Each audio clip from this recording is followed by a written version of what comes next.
Hello everyone. Hi there, welcome back to Book Club for Telescola. We are your hosts. I'm Mr. Daryl. And I am Miss Maka.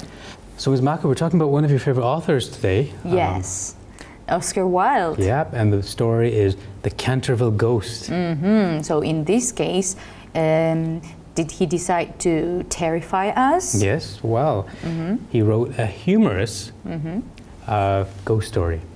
Yeah, and actually it was the first of Wilde's stories that was published, appearing in 1887. An early story. I always like seeing the early work of writers sometimes. And actually this is one of the most interesting part of the writers, how they developed themselves during their lifetime. But of course, before we start talking about the book itself or the author, let's look at the agenda. Firstly, Mr. Daryl and I will present you the vocabulary that we need today. After that, we will talk about the author, Oscar Wilde. And later, we will introduce you to the summary of the book, tell you shortly what is the book about. And as you know, a very important part of the summary are the characters. And we'll talk about that. We'll move on to the setting as well, the when and the where, and then express some of the main ideas of the story. Yeah, and finally, we will never forget to give you the homework. Very good. Let's move on to the vocabulary list. The first word is, it's an adjective, it's haunted. Haunted, to be inhabited or frequented by ghosts. მოჩვენებებით დასახლებული.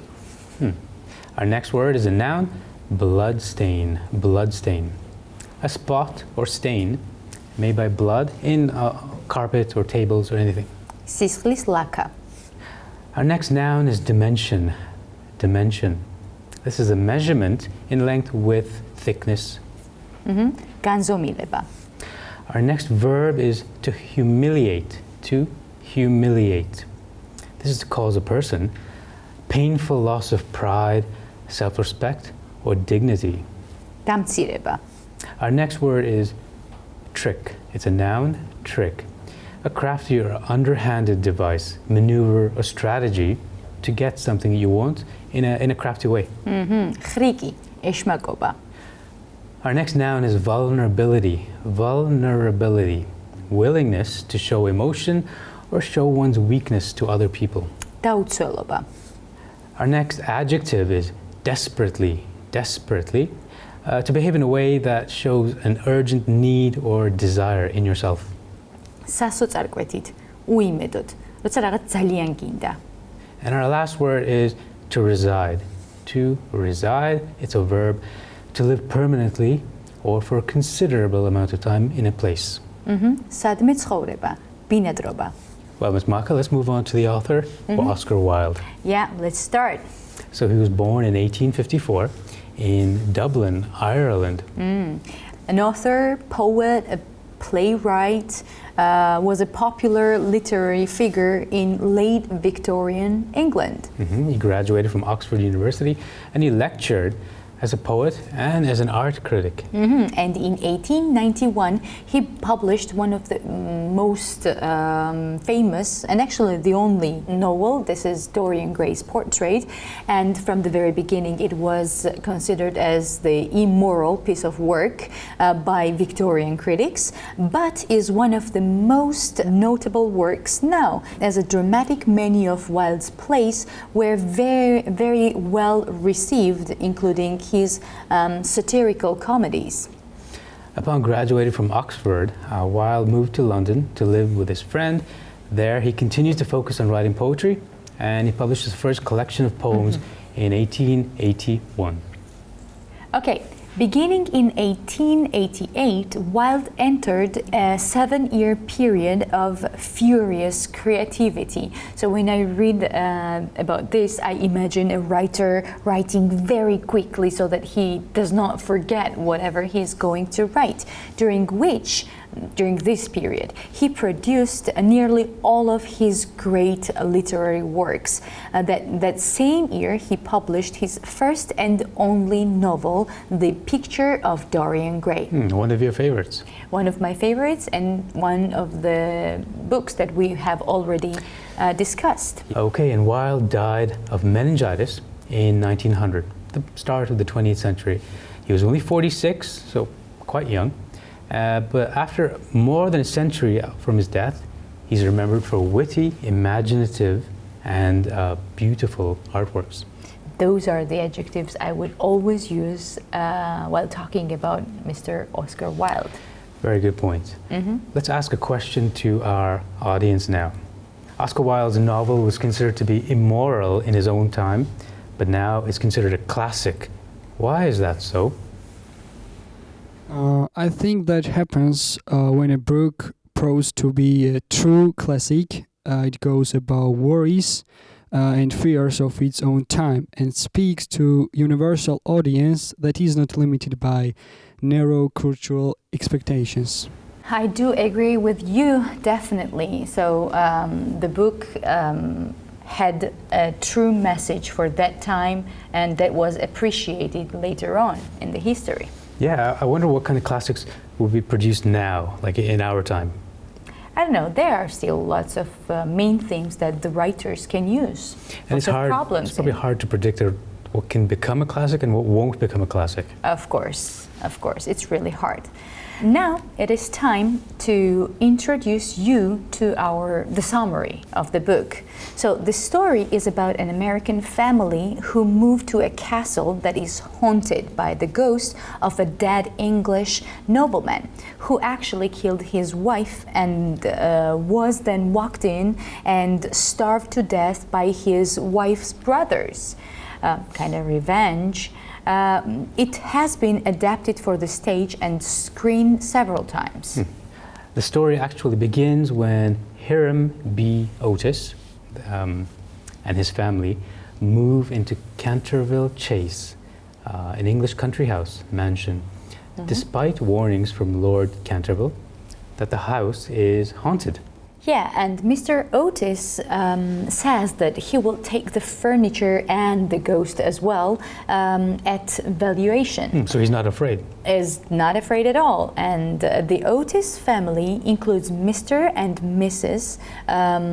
Otis, their eldest son Washington, their daughter Virginia, and the Otis twins. Mischievous little boys, as I remember.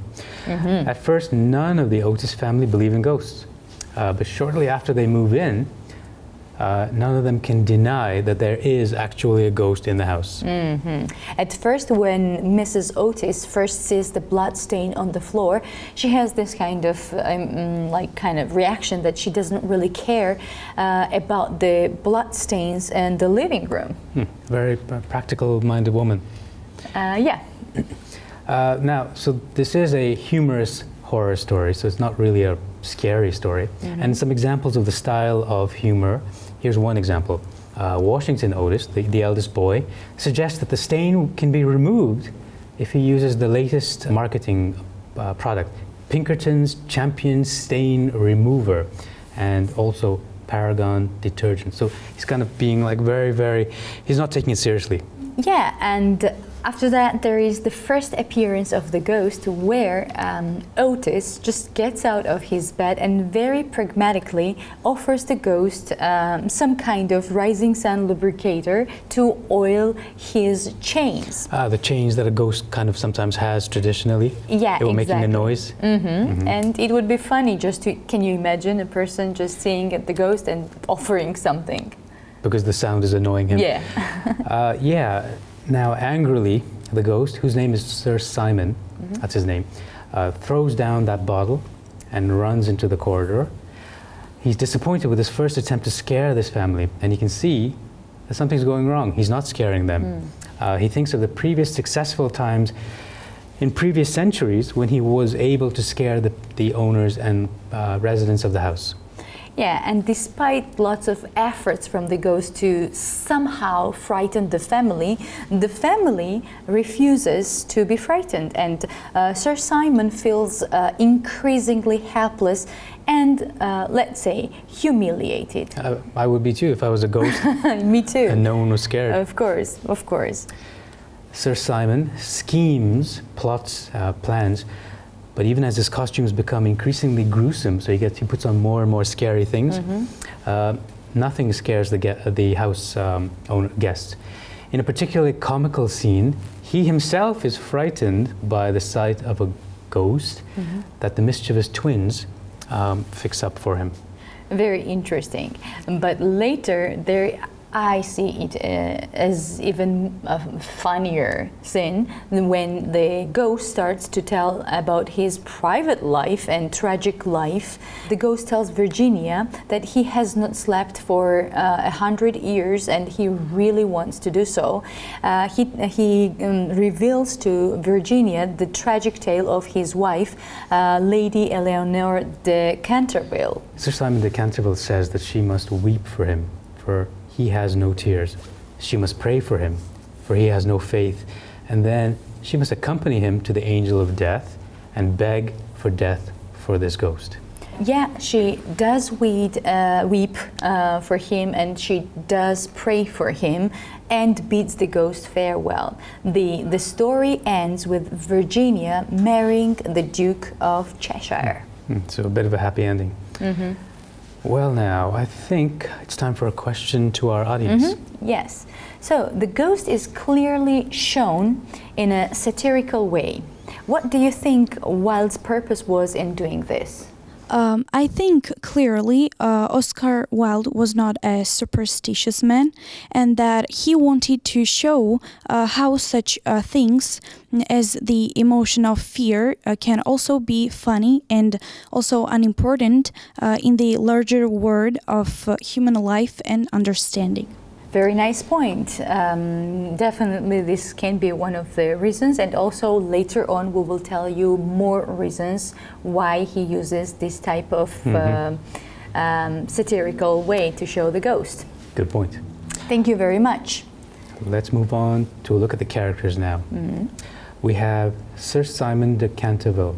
He is the ghost. He is the most colorful character in the story, although as the story goes on, he starts to feel helpless and humiliated. So he really tries to frighten the family with the theatrical methods, some melodrama and flair. In a particularly comical scene, he is frightened by the sight of a ghost reached up by the mischievous Otis twins. This ghost sees himself as at times brave, frightening, distressed, scared, and finally depressed and weak. Yeah, and he finally can only connect with a 15-year-old girl, Virginia. So we have basically a depressed ghost. We have a ghost that readers might love instead of being frightened of. Or feel sorry for. Feel sorry, yeah, right. So our next character is Hiram Otis. So the American minister of the court of St. James, pragmatic, unsentimental American. And that's something we'll pick up in main themes. Then we have Virginia Otis. Virginia is different from everyone else in the family.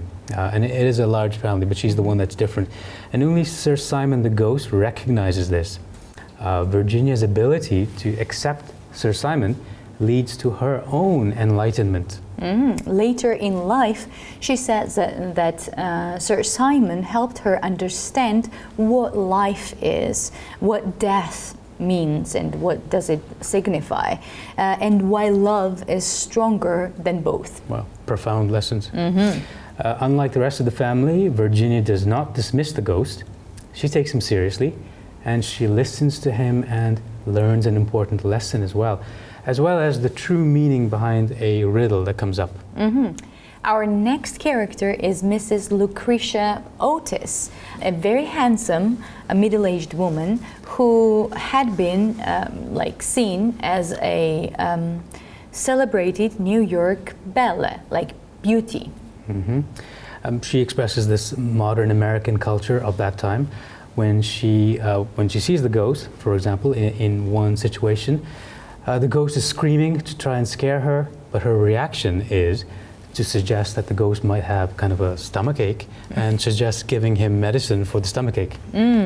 That we can see that she expresses an interest in joining the psychical society to help her understand the ghost. So she wants to kind of psychologically understand the ghost. She's not afraid. She thinks of him as a patient or something. Maybe she wanted to create another job like psychologist for ghosts. Good job. Mrs. Otis is given Wilde's highest praise when he says about her, indeed, in many respects, she was quite English. Interesting. Okay, we have a question for the audience. Which character do you identify with more from the list of characters we explained? The pragmatic Mr. Otis or his more sensitive daughter, Virginia Otis?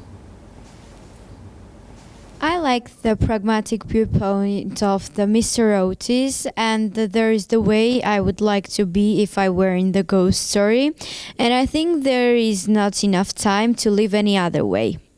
Okay, so very good answer. So she believes in pragmatism. Yeah, just like Mr. Otis. Now it is time to see the setting, where and when the story happens. Yeah. Now the when, it happens in 1887, towards the end of the 19th century. Wilde was a contributor to journals, literary journals, in 1885 to about 87. Right at that exact time he wrote the story. And he enjoyed reviewing and doing journalism, and it suited his writing style. Yeah, he could organize and share his views on literature and life generally, yet in a format less tedious than lecturing. So he didn't like to be in the like very public eye, maybe. While, like his parents before him, also supported the cause of Irish nationalism. Yeah, and now it is time for the where part, the Centerville Chase mansion. So the home of the Centerville Ghost is the ancient Centerville Chase, which has all the elements to be called a haunted house. Elements such as the library paneled in black oak, so black walls, the armor, the suit of armor, the medieval suit of armor in the hallway, all this kind of medieval, haunted castle elements. And we could say also the technique that the writer uses. Oscar Wilde mixes the macabre with comedy. So he uses traditional English ghost stories such as some kind of creaking floorboards, clerking chains, and some kind of prophecies. It's interesting, right? So that creates to mix the comedy with the horror. With the horror, exactly. Okay, so we have a question to our audience now. How does Oscar Wilde show the humor in his setting? As you mentioned, Wilde mixes a horror story with a satirical, cynical outlook, and that the horror becomes dark humor. Interesting. So, do you like dark comedies, Mr. Darrell? Yeah, I can think of a famous dark comedy movie, Beetlejuice, if you've seen it. No, I haven't. It reminds me very much of that movie. Interesting. I would later watch it, definitely. Okay. Let's move to the main themes now. And our first main theme is the comparison between American culture and British culture by Oscar Wilde. The Americans in the story, the family, the Otis family, who have moved to this British castle, they're very pragmatic and they're unsentimental. The ghost Sir Simon schemes and plots, but even though his costumes get even more scarier and more frightening, nothing makes this family scared. Exactly. He falls victim to tripwires, toy pea shooters, butter slides, and falling buckets of water. In a particular comical scene, he is actually frightened by the sight of a ghost reached up by the mischievous twins. Mm-hmm. So the Americans are presented as pragmatic, and the British are presented as traditionalists. Now, maybe he was trying to make a point about general society at the time. Pragmatism is a better response to life. Mm-hmm. Can you just imagine a child who sees an American child who sees the ghost? What would be the first comment? According to Oscar Wilde, he would probably laugh at the ghost. Hello, ghost, something like that, something right? Like that, yeah. Yeah, that's exactly what we are trying to tell you from this main theme. So the next main theme is theatricality and performance. So it is easy to imagine him as a comical character in a stage play. The ghost, yeah. The ghost itself, yeah. Of course, Oscar Wilde was a playwright, and I think he saw it this way, yeah? So he saw the character on stage. The ghost has the ability to change forms, so he taps into his collection of tricks. Like an actor in a stage play who changes costume every now and then, the ghost does the same thing, apparently. Yeah.